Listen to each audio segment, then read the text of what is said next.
നമ്മുടെ ആസ്റ്ററിൻ്റെ അടുത്തുള്ളൊരു സ്ഥലം കേട്ടോ ഇത്, പിഴല പാലം. ഇവിടെ വന്നിട്ട് ഈ സന്ധ്യ സമയത്ത് ഇവിടെ വന്നിരുന്ന് ഫുഡ് കഴിക്കാൻ നല്ല രസമാണ്.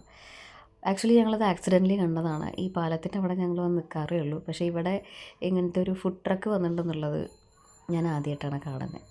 അപ്പം ഞാനാണെങ്കിൽ രാവിലെ മുതൽ ഒന്നും കഴിക്കാത്തതുകൊണ്ട് എൻ്റെ പൊന്നെ ഞാൻ നല്ലോണം അടിച്ച് മാറി.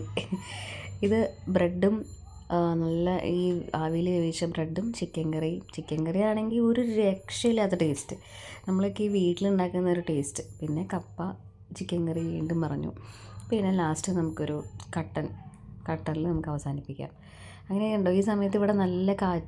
അത് കഴിഞ്ഞ് പിന്നെ നമ്മൾ പോയത് മറൈൻ ഡ്രൈവിലുള്ള ഇപ്പോൾ ഒരു പുതിയ സംഭവം വന്നിട്ടുണ്ട്, ലണ്ടൻ ബ്രിഡ്ജ്. അത് കാണാനായിട്ടോ പോയത്. അപ്പോൾ ടിക്കറ്റ്സിനൊക്കെ ഒരു ടിക്കറ്റിന് വരുന്ന റേറ്റ് എന്ന് പറയുന്നത് 200 രൂപയാണ്. അങ്ങനെ ഞങ്ങൾ രണ്ടുപേരുണ്ടായിരുന്നു. ഞങ്ങൾ രണ്ടുപേരും കാണാനായിട്ട് പോയി. ഈ ലണ്ടൻ ബ്രിഡ്ജൊക്കെ ലണ്ടനിൽ പോയി കാണൽ എപ്പോഴാണ് നടക്കുകയെന്നറിയില്ല. അപ്പോൾ അതിന് മുന്നേ ഞങ്ങൾ ഇവിടെ അങ്ങ് സാധിച്ചു. ഇത് പക്ഷേ നല്ല ഇതൊക്കെ സൈഡിലൊക്കെ തെർമോക്കോൾ കൊണ്ടാട്ടോ അത് ഉണ്ടാക്കിയിരിക്കുന്നത്. എന്തായാലും ഭയങ്കര പെട്ടെന്ന് നമുക്കവിടെ സമയം പോകും. കാരണം എന്ന് വെച്ചാൽ കുറേ ഉണ്ട് കാണാനായിട്ട്. ഉള്ളിൽ ഇതേപോലെ ലണ്ടൻ സ്ട്രീറ്റ്സും സൈഡിലുള്ള ടെലിഫോൺ ബൂത്തും കടകൾ, ഉള്ളിൽ തന്നെ കുറേ ഈ സ്റ്റോളുകളുണ്ട് കേട്ടോ നമുക്കൊക്കെ വേണ്ടിയിട്ട് സാധനങ്ങൾ മേടിക്കാനായിട്ട്. അപ്പോൾ ഇത്രയുള്ള വീഡിയോ. ടാറ്റാ.